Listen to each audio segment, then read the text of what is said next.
दूर कहीं एक जंगल में एक चिड़िया और उसके नन्हे मुन्ने प्यारे प्यारे 7 बच्चे रहते थे। चिड़िया अपने बच्चों का खूब लाड प्यार करती और उनका अच्छे से ख्याल रखती। अक्सर चिड़िया को घास फल लाने के लिए घोंसले से बाहर जाना पड़ता था। तब उसके छोटे छोटे बच्चे घर पर अकेले ही रह जाते। चिड़िया जानती थी जंगल में बहुत सारे बदमाश पंछी भी रहते हैं और उनसे उनके बच्चों को खतरा है। वो हर बार इसी चिंता में रहती। उसको पता था बड़े पंछियों की नज़र उनके प्यारे बच्चों पर है। लाडो चिड़िया अपने बच्चों को खतरों के बारे में बताती और अलग अलग पशु पक्षियों के बारे में जानकारी देती ताकि बच्चे जंगल के सारे पशु पक्षियों के बारे में जान सकें। ऐसे ही एक दिन, घर का अनाज खत्म होने वाला है। मुझे बाहर जाकर कुछ दाना पानी इकट्ठा करना पड़ेगा ताकि मेरे बच्चे भूखे ना रहें। मैं अनाज इकट्ठा करने के लिए घर से बाहर जा रही हूँ। तुम सब घर पर ही रहना और दरवाज़ा अंदर से बंद कर लेना। अगर कोई अनजान आए तो दरवाज़ा मत खोलना। मैंने तुम्हें जो खतरों के बारे में जानकारी दी है उसे याद रखना। हाँ माँ, हम याद रखेंगे। हाँ माँ, हम याद रखेंगे। पर माँ, जब तुम घर वापस लौट आओगी तब हम तुम्हें पहचानेंगे कैसे? मैं अपनी आवाज़ निकालूंगी। जब तक तुम्हें समझ में नहीं आए कि ये तुम्हारी माँ की आवाज़ है तब तक दरवाज़ा नहीं खोलना। हाँ माँ, आई बात समझ में। ठीक है, अब मैं जा रही हूँ। दरवाज़ा बंद कर लेना। लाडो घोंसले से बाहर चली गई। बच्चों ने अंदर से दरवाज़ा बंद कर लिया। चलो माँ के आने तक कुछ खेल खेलते हैं। हाँ, चलो चलो। कोई तकिए पर नाचने लगा, कोई अपनी डॉल के साथ खेलने लगा तो कोई घास की तिलियों के साथ घोंसला बनाने लगा। एक बच्चा तो अपने घोंसले में जाकर कंबल ओढ़कर सो गया। थोड़ी ही देर में लाडो चिड़िया अनाज लेकर आ गई। बच्चों, दरवाज़ा खोलो, मैं आ गई। लगता है माँ आ गई। चलो दरवाज़ा खोलते हैं। नहीं, माँ ने तो कहा था जब वो आएगी तो अपनी आवाज़ निकालेगी। हाँ, हम उसको अपनी आवाज़ निकालने को बोलेंगे। माँ, अपनी आवाज़ निकालो ताकि हम तुम्हें पहचान सकें। लाडो ने अपनी आवाज़ निकाली। हाँ, ये तो माँ ही है। हमें दरवाज़ा खोलना होगा। ऐसा कहकर बच्चों ने दरवाज़ा खोल दिया। माँ, तुम आ गई। हाँ मेरे बच्चों, मैं आ गई। चलो अब खाना खा लो। बच्चों ने अनाज खा लिया। रात हो गई। चलो बच्चों, अब सो जाओ। दिन भर खेल कूद करते रहते हो। घर का सारा सामान फिर मुझे लगाना पड़ता है। क्या करें माँ, तुम अनाज इकट्ठा करने के लिए घर से बाहर जाती हो, इधर हम सब बोर हो जाते हैं। हाँ, मुझे पता है सब। मैं बाहर जाती हूँ, ये तो एक बहाना है खेल कूद करने का। चलो अब सो जाओ। ऐसा कहकर लाडो ने बच्चों के मुंह पर नरम नरम कंबल बिछा दिया। सारे बच्चे सो गए। लाडो सोच विचार करने लगी। ऐसा कब तक चलता रहेगा? मुझे मेरे बच्चों की बहुत चिंता हो रही है। सुबह हो जाती है। चलो बच्चों, अब मैं बाहर जा रही हूँ। तुम्हें पता है ना क्या करना है?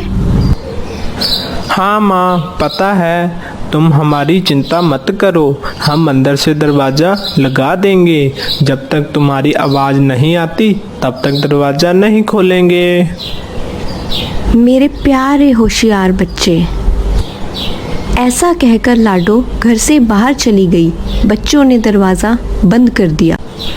तो ये बात है, बहुत दिनों से मैं देख रहा हूँ इस चिड़िया ने तो अपना खूब दिमाग लगाया है, पर मैं भी कम होशियार नहीं हूँ। देखो अब मैं कैसे सारे बच्चों को फंसा लेता हूँ, फिर उन्हें पकड़कर बड़े चाव से खाऊंगा। चील घर के सामने आ गया और जोर से पुकारने लगा। बच्चों, मैं आ गई, दरवाज़ा खोलो। लगता है माँ आ गई, चलो दरवाज़ा खोलते हैं। हाँ, पर माँ ने तो आवाज़ ही नहीं निकाली। माँ, अपनी आवाज़ निकालो ताकि हम तुम्हें पहचान सकें। अरे ये बच्चे भी ना बहुत होशियार हैं, मुझे उस चिड़िया की आवाज़ निकालनी होगी।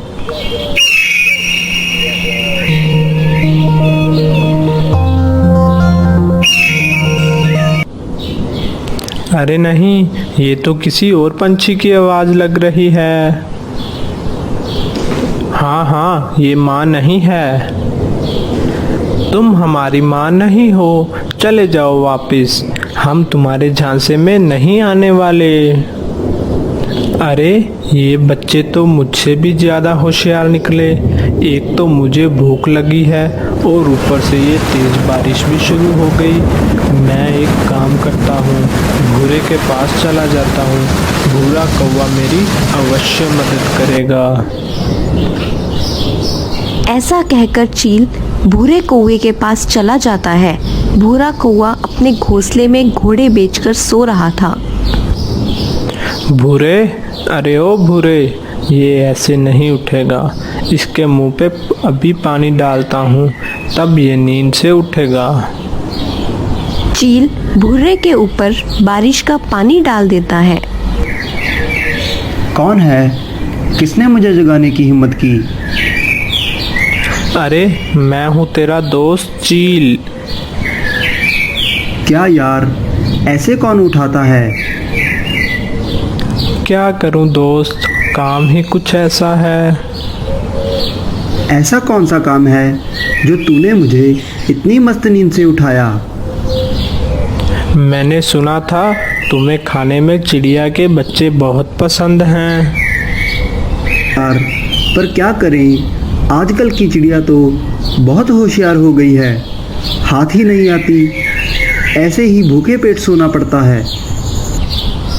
अरे आज तेरी भूख मिटने वाली है, तू चल मेरे साथ। मुझे पता है तू किसी भी चिड़िया की आवाज़ निकाल सकता है। तू चल तो मेरे साथ, मैं तुम्हें रास्ते में सब बता दूंगा। इधर लाडो चिड़िया के बच्चे अपनी माँ का इंतजार कर रहे थे। अभी चील और भूरा कौवा वहाँ आ जाते हैं। चील ने भूरे कौवे को सब समझा दिया था। चल, अब जैसे मैंने कहा था वैसे कर और जादू देख। भूरा कौवा घोंसले के सामने आ जाता है। लाडो चिड़िया की आवाज़ निकालने लगता है। अरे वाह, लगता है माँ सच में आ गई। बच्चे बहुत देर से भूखे थे। माँ, क्या तुम आ गई? हाँ बच्चों, मैं आ गई। अब जल्दी से जल्दी दरवाज़ा खोलो, मैं तुम सबके लिए बहुत सारा खाना लेकर आई हूँ। बच्चों ने दरवाज़ा खोल दिया। जैसे ही दरवाज़ा खुला, दोनों जल्दी से अंदर चले गए। उन दोनों को देखकर बच्चे बहुत डर गए। वो उड़ भी नहीं सकते थे, इसीलिए वो इधर उधर कूदने लगे। चल भूरे, जब तक चिड़िया वापस आ जाए उसके पहले इन्हें लेकर चलते हैं। भूरे कौवे ने सारे बच्चों को थैले में डाल दिया। उनको लेकर दोनों वहाँ से भाग गए। जब वो दोनों उड़कर जा रहे थे, तभी लाडो चिड़िया ने उन्हें जाते हुए देख लिया। ये क्या बात हुई? ये दोनों यहाँ कैसे आ गए? मुझे कोई गड़बड़ लग रही है। लाडो अपने घर के पास आ जाती है। उसने देखा घर का दरवाज़ा तो पहले से ही खुला था। वो घर के अंदर चली। अरे नहीं, ये क्या हो गया? मुझे लगता है ये चीलों और भूरे कौवे का ही काम है। मुझे अभी जाकर बच्चों को बचाना होगा, नहीं तो वो दोनों मेरे बच्चों को नुकसान पहुंचाएंगे। लाडो तेज उड़ते हुए दोनों के पीछे निकल पड़ी। उसे बस अपने बच्चों की चिंता हो रही थी। काला कौवा बारिश की वजह से अपने घोंसले में बैठा हुआ था। तभी उसे लाडो चिड़िया तेज उड़ते हुए दिखाई देती है। अरे लाडो रुको, इतनी जल्दी में कहाँ जा रही हो? कालू बाहर आ गया। क्या हुआ लाडो, इतनी तेज बारिश चल रही है और तुम फिर भी उड़ती हुई जा रही हो। मुझे जाने दो, मुझे लगता है चीलू और भूरे ने मेरे बच्चों को पकड़ लिया है। मेरे बच्चे खतरे में हैं। हाँ लाडो, मैंने अभी उन दोनों को यहाँ से उड़ते हुए जाते देखा। उनके हाथ में कुछ बड़ी चीज थी, तभी मुझे थोड़ा शक हुआ था। हाँ कालू भैया, इसीलिए मैं इतनी जल्दी में थी। वो दोनों मेरे बच्चे को कुछ नुकसान ना पहुंचा दें। इससे पहले मुझे उन दोनों को सबक सिखाना होगा। नहीं लाडो, ये समय अपनी शक्ति दिखाने का नहीं है। इस समय हमें उक्ति से काम लेना होगा। हम दोनों मिलकर भी उन दोनों का कुछ नहीं बिगाड़ सकते। क्या तुम्हें मुझ पर विश्वास है? हाँ कालू भैया। तो एक काम करो, तुम राजा के पास चली जाओ। उन्हें लेकर तुम चीलों के अड्डे पर आना। तब तक मैं उन्हें संभाल लूँगा। हाँ कालू भैया, आप जैसा कहते हैं मैं वैसे ही करूँगी। तब तक आप मेरे बच्चों का ख्याल रखना। ऐसा कहकर लाडो राजा के पास चली गई और कालू चीलू के अड्डे की तरफ निकल पड़ा। इधर चीलू और भूरा कौवा अपने ठिकाने पर पहुंच चुके थे। भूरे, क्या हुनर है रे तेरे पास? तेरी वजह से आज हमें पेट भर बच्चे खाने को मिलेंगे। हाँ यार, तुमने भी कमाल कर दी। इसमें हम दोनों का बराबर दिमाग लगा है। तभी कालू कौवा वहां पर आ गया। अरे ये कमबख्त कहाँ से आ टपक पड़ा? क्यों भूरे, क्या चल रहा है? मुझे तो लगता है तुम्हारी पार्टी चल रही है। मैं खाली कबाब में हड्डी बन गया।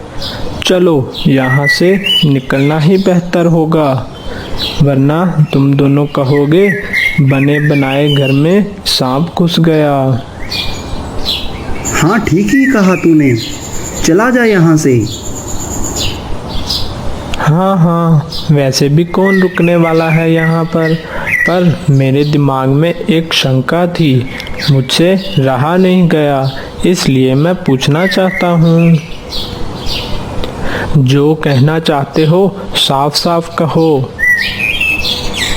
अरे दोस्तों, मैं तो ये कह रहा था, तुम खाने का हिस्सा बराबर तो बांट लोगे ना? हाँ, हम बराबर ही हिस्सा करेंगे। तुम बस अपना काम देख लो। अब यहाँ से निकल लो, हिस्सा तो बराबर ही होगा। हम दोनों ने बराबर मेहनत जो की है। हाँ, मैं भी यही कहना चाहता था। अभी देखो ना, बच्चे हैं 7 और तुम हो 2, मतलब समझ रहे हो ना। अभी भूरा खाएगा 4 और तुम खा लेना 3, हो गया हिसाब बराबर। ऐसे कैसे 3 खाऊंगा मैं खाऊंगा 4 और भूरा खाएगा 3। आखिर बच्चे चुराने का आइडिया जो मेरा ही था।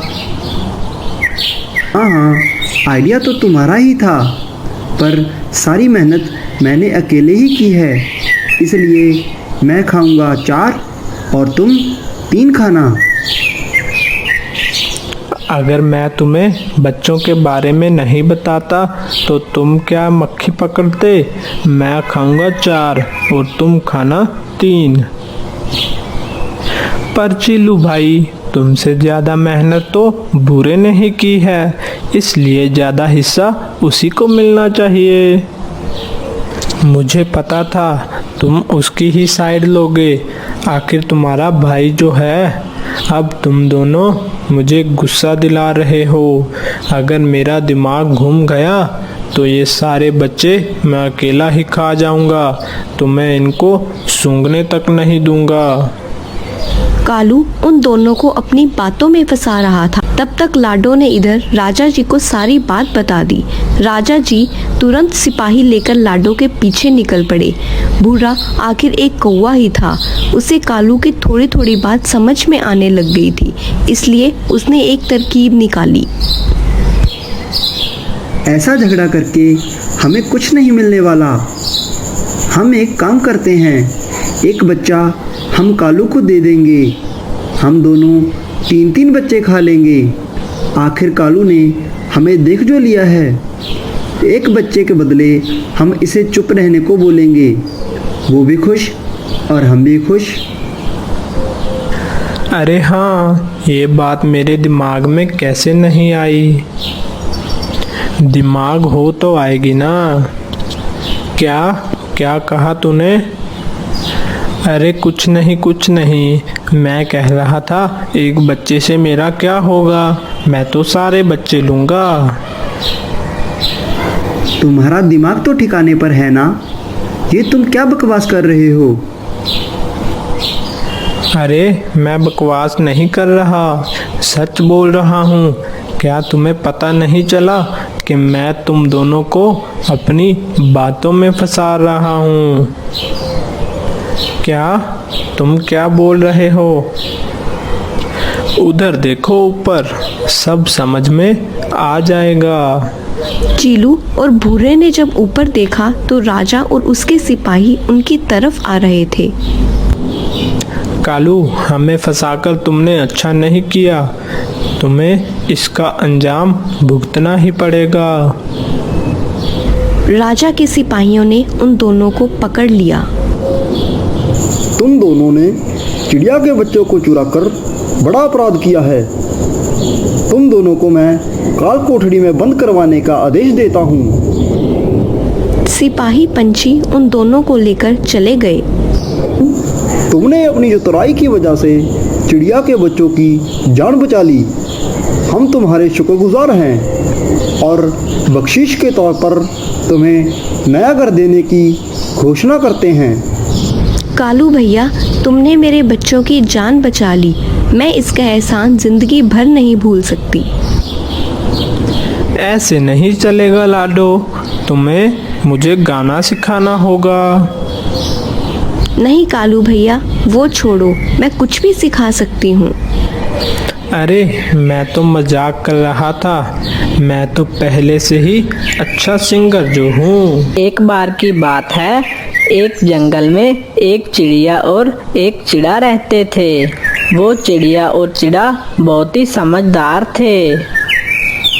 चिड़े जी, मैं क्या कहती हूँ, आज हम लोग कहीं घूमने के लिए चलते हैं। देखिए ना, आज मौसम कितना अच्छा हो रहा है। चलिए ना कहीं घूमने के लिए चलते हैं।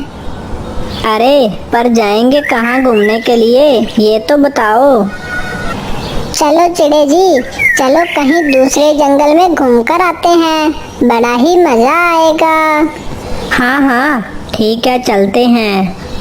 फिर वो जा ही रहे होते हैं कि उस चिड़े के पास टोनी चिड़िया आ जाती है। अरे टोनी, क्या हुआ? इतने दिनों बाद आ रही हो, इतने दिनों से कहाँ थी? अरे चिड़े भैया, मैं बहुत ही परेशान हूँ। मुझे समझ नहीं आ रहा कि अब मैं क्या करूँ, इसलिए मैं आपसे मदद मांगने के लिए आई हूँ। हाँ हाँ बोलो टोनी बहन, कैसी मदद चाहिए तुम्हें मुझसे? चिड़े भैया, कुछ दिनों से हमारे जंगल में दाना पूरी तरह से खत्म हो गया है, जिसकी वजह से हमारे जंगल के सारे पक्षी बहुत ही भूखे हैं। हम सारे पक्षी चाहते हैं कि हम सब मिलकर अपने जंगल में गेहूं की फसल लगा लें, लेकिन गेहूं की फसल लगाने के लिए हमें थोड़े से गेहूं की ज़रूरत होगी। अगर हमारे पास थोड़ी सी भी गेहूं आ जाए तो हम सब पक्षी मिलकर अपने जंगल में गेहूं की फसल लगा सकते हैं। इसलिए मुझे आपकी मदद की ज़रूरत है। देखो टोनी बहन, मेरे पास गेहूं तो नहीं है जिस गेहूं से तुम अपने जंगल में गेहूं की फसल लगा सको, लेकिन मैं तुम्हारी मदद जरूर कर सकता हूँ। हमारे जंगल के पास ही एक कालू कौवा रहता है। उस कालू कौवे की अपनी खुद की जमीन है जिसमें से वो काफ़ी गेहूं की फसल लगाता है। मैं कालू कौवे से कुछ गेहूं के दाने उधार मांगकर ला सकता हूँ, जिस गेहूं के दाने से तुम अपने जंगल में गेहूं की फसल लगा लेना। लेकिन वो कालू कौवा ऐसे ही हमें दाने नहीं देगा, हमें उसे वो दाने वापस भी करने होंगे। हाँ, तो इसमें क्या मसला है चिड़े भैया? जब हमारे जंगल में गेहूं की फसल पूरी अच्छे से तैयार हो जाएगी तो हम उस फसल में से जितने दाने कालू कौवे ने हमें दिए होंगे, हम उस कालू कौवे को उसके सारे दाने वापस कर आएंगे। हाँ, ये ठीक है टोनी बहन, हम ये कर सकते हैं, लेकिन वो कालू कौवा बहुत ही खतरनाक है। अगर हमने उस कालू कौवे के दाने वापस ना किए तो वो कालू कौवा कुछ भी कर सकता है। अरे नहीं नहीं, ऐसा कुछ भी नहीं होगा। बस एक बार हमारे जंगल में गेहूं की फसल अच्छे से हो जाएगी तो हम उस कालू कौवे के सारे दाने वापस कर आएंगे। बस एक बार आप जाकर उस कालू कौवे से दाने मांग कर ले आओ। ठीक है टोनी बहन, मैं जाता हूँ, उस कालू कौवे के पास गेहूं के दाने मांग कर लाता हूँ। फिर चिड़ा कालू कौवे के पास जाने लगता है। चिड़ा कालू कौवे के पास आ जाता है और कालू कौवे से कहता है, अरे कालू भैया, मुझे आपसे एक काम पड़ गया है, क्या आप मेरी मदद करोगे? हाँ हाँ, बोलो चिड़े, तुम्हें क्या मदद चाहिए? तुम्हें मुझसे क्या काम पड़ गया है? मैं तुम्हारी मदद जरूर करूँगा। तो भैया, आप कुछ महीनों के लिए मुझे गेहूं के दाने उधार पर दे सकते हो। मैं अपने जंगल में फसल लगाना चाहता हूँ, क्या आप मुझे दाने उधार पर दे सकते हो? पर चिड़े, तुम मुझे वापस कब करोगे दाने? बस जैसे ही मेरी फसल बढ़ जाएगी, मैं आपको जितने दाने आपने दिए थे उससे कहीं ज़्यादा दाने लाकर आपको वापस कर दूंगा। ठीक है चिड़े, मैं तुम्हें कुछ दाने गेहूं के उधार पर दे देता हूँ, लेकिन तुम मुझे जानते हो, अगर तुमने टाइम पर मुझे गेहूं के दाने वापस ना किए तो तुम्हारे लिए बहुत बुरा होगा। हाँ कौवे भैया, मैं आपको जानता हूँ, ऐसा कुछ भी नहीं होगा। मैं आपको गेहूं के दाने टाइम पर वापस ला कर दूंगा। ठीक है चिड़े, तो मैं कुछ दाने तुम्हें उधार पर दे देता हूँ। फिर कालू कौवा कुछ दाने चिड़े को उधार पर दे देता है और चिड़ा वो दाने लेकर अपने घोंसले में आ जाता है।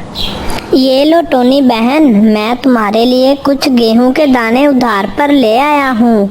अभी ये दाने तुम अपने जंगल में ले जाओ और जाकर गेहूं की फसल लगा लो। लेकिन जैसे ही तुम्हारे जंगल में फसल लग जाए तो तुम ये सारे दाने लाकर मुझे वापस कर देना, वरना वो कालू कौवा मुझे नहीं छोड़ेगा। आप बिल्कुल भी चिंता मत करें चिड़े भैया, हमारे जंगल में जैसे ही फसल बढ़ जाएगी उस कालू कौवे को उसके दाने वापस कर आऊंगी। ठीक है टोनी बहन, तुम ये दाने ले जाओ और जाकर अपनी जंगल में फसल लगा लो। फिर टोनी चिड़िया अपने जंगल में वो दाने ले जा रही होती है। टोनी वो दाने लेकर अपने जंगल में आ जाती है और पक्षियों से कहती है, मेरे दोस्तों, तुम लोग बिल्कुल भी चिंता मत करो। देखो, मैं कुछ गेहूं के दाने ले आई हूँ। अब हमें इन दानों से अपनी जमीन में फसल लगानी होगी ताकि उस फसल से हम आराम से दाना खा सकें। फिर चिड़िया एक एक करके सारे दाने जमीन में बोने लगती है। फिर ऐसा ही कुछ दिन बीत जाते हैं। चिड़िया ने जो दाने जमीन में बोए थे उनमें से अभी तक फसल नहीं निकली थी। चिड़िया बहुत ही चिंतित थी कि कब उसकी फसल लगेगी और कब वो कालू कौवे के दाने उसको वापस करेगी।